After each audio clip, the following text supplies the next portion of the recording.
Ladies and gentlemen, welcome back to another SLG Meetup. Your host Alvaro to bring you another exciting guest, and for that we have Killoren Bensimon.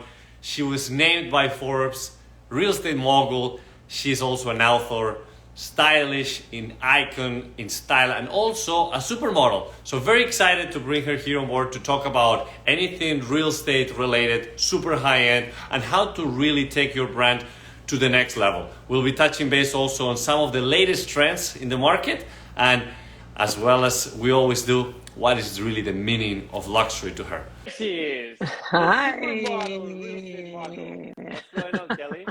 How are you? I'm doing excellent. What about you? I'm doing very well. Happy summer. Great. It's always a happy summer. Well, Always thank you for joining us today. It's a pleasure to see you here. I mean, we were recently in Miami celebrating you and everything that you're doing, and now we're here live to bring some amazing information to our audience on what you're currently doing, what are some of the latest trends, and to really get to know you better, because you do everything, and you do everything amazingly. I was like so surprised. I couldn't see it. Like, wow. So yeah, tell us, welcome, and tell us a little bit about you. So as you guys know, I work in high-end real estate. I have a team of 12. I work everywhere from New York, the Hamptons, Florida, Palm Beach, Miami, Paris, London, now Ibiza, and I also work in Colorado. Ah, mira, Ibiza. Nice. Ibiza. So fun. So gorgeous there. Just so beautiful. I mean, I have two properties there. One that's in Old Town that is just very, very chic. It looks like it would be in like the Marais in Paris. And then another very typical Mediterranean, gorgeous home as well. So we have two different things. And, that's really what I feel like, a lot of people say, oh, you've done so many things. Like, what do you do? It all falls under the same umbrella. Like, last week I was interviewed by Forbes and they were saying, you've done so many things. Like, are you just a multi-hyphenate? Is that who you are? And I am a multi-hyphenate. And the reason that I can do things well is because it does fall under all the same umbrella. So I'm a writer, so I obviously understand, text and word choice and how to really color a project and make it the most beautiful project ever. I worked as an editor. I started L Accessories. I started Gotham magazine. So I have a very distinct lens as to what beauty and luxury looks like.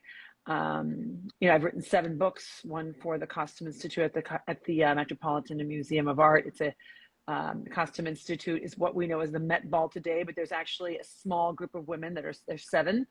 It's an invited group, and I wrote a book for the Institute on American fashion and on American style, just celebrating who we are, where we're coming from, and where we're going. And then in terms of real estate, I've had a very successful real estate career, but didn't start out that way. I started in real estate for the wrong reasons. My mother was passing and she asked me to help sell our family home and oversee all of that. So I got my license quickly, and I was met by a lot of naysayers who told me that I was never going to transact in real estate, and that I was pretty, and that people just only wanted to meet me to date me, and that I would never do anything. Last year, 2021, I sold the #1 deal downtown, 42 million at 150 Charles, the penthouse.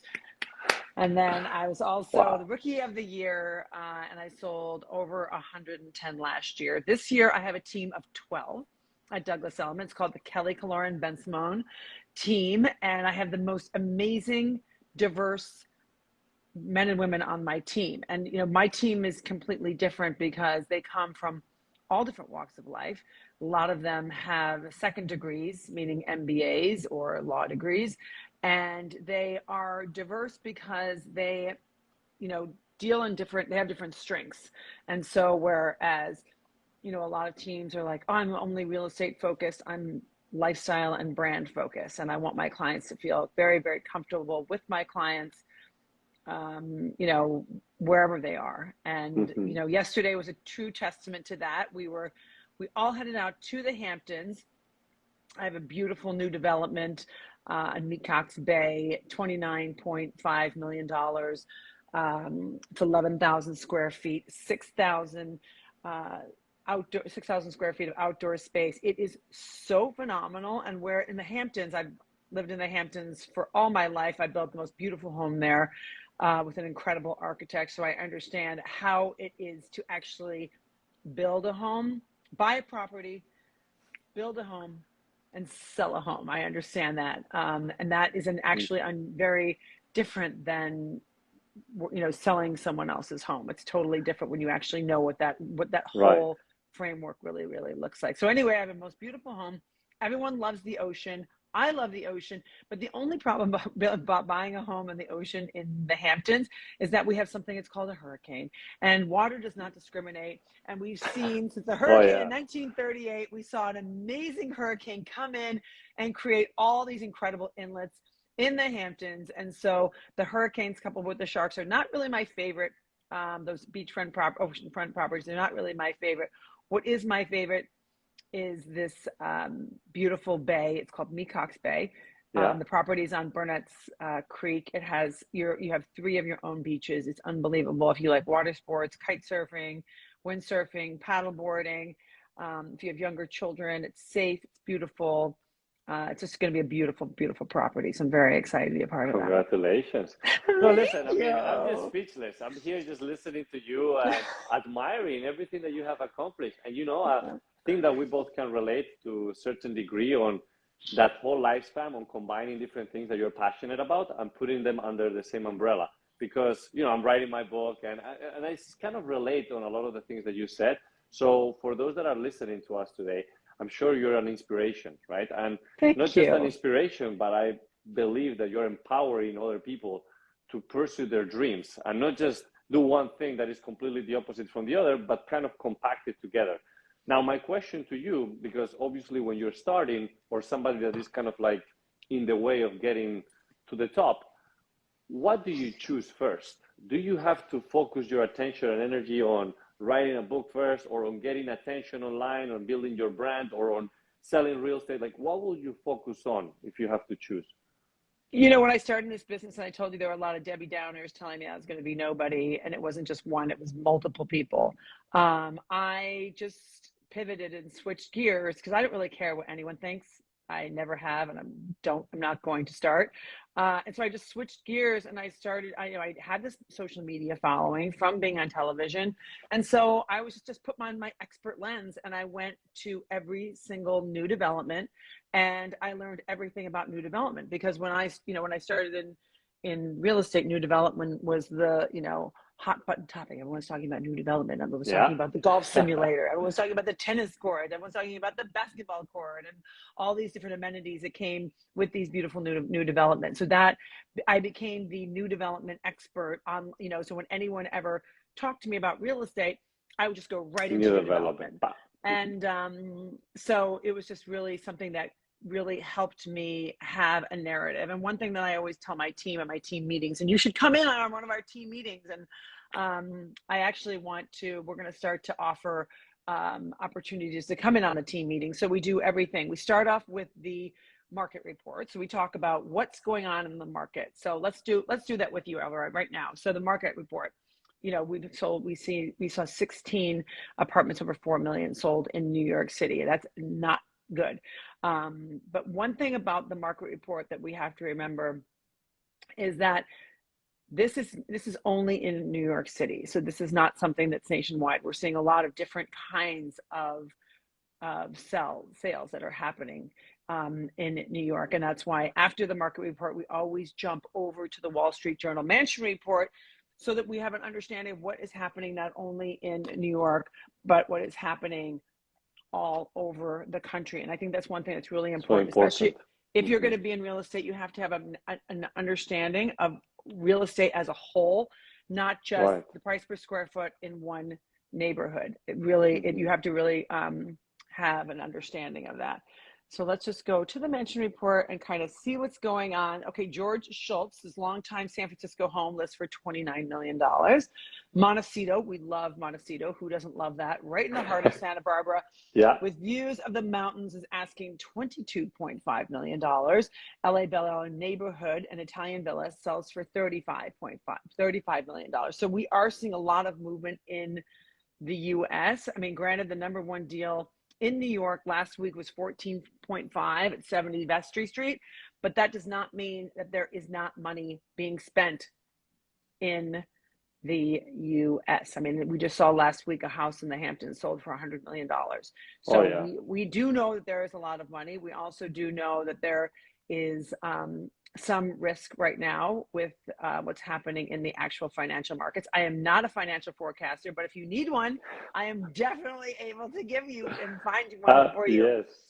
But again, so that's exactly, you asked a question, like, how do you get started? You get started by having a narrative. You get started by actually understanding and reading what's going on in real estate, having an actual interest, and finding out where your interests lie. Like, my business model is the $5 million apartment or home has the $5 million lifestyle that's attached to it. So when people come to me, they know that I've worked in the magazine business. They know that I was a model. They know that I have, taste from seeing my apartments, and they know when they see all of my properties online, how I go in there, I give them a little love, so that everything has some kind of, it has its own vibe to it, whether that's, ultra modern, whether that's saturated with color, whatever that is. And so just, I guess, again, to beat a dead horse, if you want to be in this industry, you have to have an actual narrative that has numbers associated with it, because you want to let people know that you're serious. Mm-hmm. No, absolutely. And I think you were so on point about that. It's about understanding your market, have a narrative, focusing on a niche so that you're not completely spread. And what I really like about what you're currently doing is that people relate with you, not just for your knowledge and for what you're doing, but also because of who you are. Like, they can see that you're living that lifestyle. A lot of people try to sell luxury without even knowing what it is or experiencing it. You are a true, individual that is actually doing it. So people relate to you to such a high degree. And I think that's amazing. And you are resonating it also through your brand, so that people are always aware of what you're up to. Thank you. I mean, I think that, it's one thing to buy dirt. It's another thing to build on dirt. And I do understand what that's like. I worked with the number one contractor in the Hamptons building my home. He also built Calvin Klein's home. So I had an amazing, person to teach me about what he was doing and how he was doing it. But, I didn't have to sink my teeth into that. I could have just been like, oh, building a house, whatever, let me know when it's finished. But I was really interested. I wanted to know, about the windows, why we had to change, why there were so many change orders, what was happening, I really wanted to know from soup to nuts. And it really helped me a lot today. I had no idea that, just my curiosity for building a home was going to kind of forecast and be, a nice partner to my career now. I had no idea, but it does separate me, because I do understand. And I also, outside of just building homes or selling, buying dirt, selling dirt, I think one of the things why I really resonate, and it's not because of television, is because of my level of empathy. I listen to my clients. I listen to what they want, but I also listen to what they need. And I think that's something that really is important, outside of just being like, I'm going to sell. Like, I don't need a scoreboard.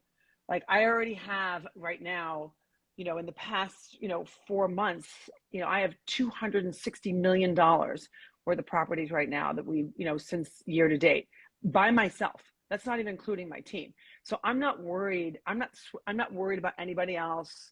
Everyone asks me about these other brokers. I'm like, absolutely. I talk to a lot of brokers, and I ask if they want to partner on a lot of things. My mentality is one more than zero. It's not just like, throwing up a number on a wall and saying, like, look at what I did. Because that's looking at what you did once does not have value for looking what you did over and over and over and over again. And so, I resonate with my clients because they know that I'm not taking advantage of them. I say no all the time, just like, this is just not working out. This is not great. You guys are just not, we're not on the same page. Or, you know, it's like, if you don't want to do certain things, I'll say to them, I'm like, if you don't want to do certain things, this is not for me. And it's, you know, and I get a lot of respect, and I garner a lot of respect because I do, you know, have boundaries with people. And I think that that's something that a lot of people just don't want to have, because they think that they say no, people are going to think like, they don't care enough. No, I actually care more, because I'm telling you, if you want to really do this the right way and get it done so you can actually make more money, let's do it the right way. You're just speaking my language, and I love hearing this coming from you, because obviously everything that you've done, it's taking you to where you are today. And I'm really glad that we're having this conversation. Now, what I will have to say is, and I know you have to leave soon, so I just wanted to... I have to go to the Hamptons. I'm like, I know. So I wanted to ask you real quick, aside from everything that is going on in New York and overall in all these areas that you're working, you specialize, as you said, on 5 million and above. You've been selling some of the most incredible properties, and you've been living luxury to the highest degree. Now, the word luxury comes in so many different shapes and forms, and not everybody thinks that luxury means the same. What is really luxury to you? You know, luxury has a lot of different faces. And I think that you know, some people think that, like, I have an American Express Platinum card, I can go to Bill Bouquet, that's luxury. I mean, that is luxurious, but luxury has a lot of different faces. I mean, we're seeing, you know, homes in the Hamptons that are all black, and people are very spiritual. They're going on a lot of spiritual journeys. We're seeing other people in you know, Hudson, upstate, near the Rockefeller estates, and they're really embellishing their homes that are, you know, not $100 million homes, but they're just like these beautiful farm homes that they bought in Rhinebeck, and they're just, you know, right near where First Dibs opened their own hotel, and they are, you know, saturating their homes with all this incredible color and velvet. So, you know, luxury comes in all different shapes and sizes. I mean, for my daughter, my oldest daughter, who is looking for an apartment, and she's, you know, looking to rent an apartment with all these different amenities with her best friends, you know, in a really modern building. She's super excited about that. That to her is luxury. So that's another thing too, is you have to know your clients and listen to what they are telling you. I mean, I think the biggest mistake, and one of the reasons why people do burn out, and I've learned this from my mentors in real estate, and I work with the masters of the universe in the real estate market. And they always tell me that the reason that people get burnt out is because they can't manage their own expectations. So if you're constantly trying to tell people who you are and what they should do, and not listen to what they want, so true, you're just going to burn out so fast. You're so true. I'm always like, tell me what you want. Let's do it. Let's go for it. Like, I've got all these great people. Let's figure it out. Understand your client's need. Yeah. You just have to understand your client's needs. And, you know, if your client gets mad at you because you just tell them no, you know, that's one more person that's going to open up a door that's going to bring you access to all these other new people and new referrals. And you just, you know, you have to really have like pride in yourself, and you know, have respect for yourself in this, and manage your own personal expectations. Totally. And I will summarize it, as you said, you know, it's like luxury is kind of defined by the lifestyle of that person, you know, so getting to know the lifestyle of the person that you're dealing with is what's going to really help you see what's the luxury or the meaning of luxury for that person. But no, I do appreciate your time. I just wanted to wrap it up with one last thing, because I mean, we could be speaking for so long, and I had so forever. Thank you so much. By the way, thank you. Next time, I just wanted to say thank you. I don't know if there's anything else. Alvaro, thank you so much for coming to Marini last weekend. I hosted this amazing party for Swim Week. I wrote the bikini book, and I actually launched Miami Swim Week with the bikini book, with Asaline, with Lycra. And we were at Asteria Marini in Miami, and we had the best time. The chef bill is unbelievable. Oh my God, so good. The pool is so great. The Palomar Hotel is so great. We just had so much fun. And, you know, that, again, you know, lifestyle, the way you live your life, and whatever makes you happy, that is luxury.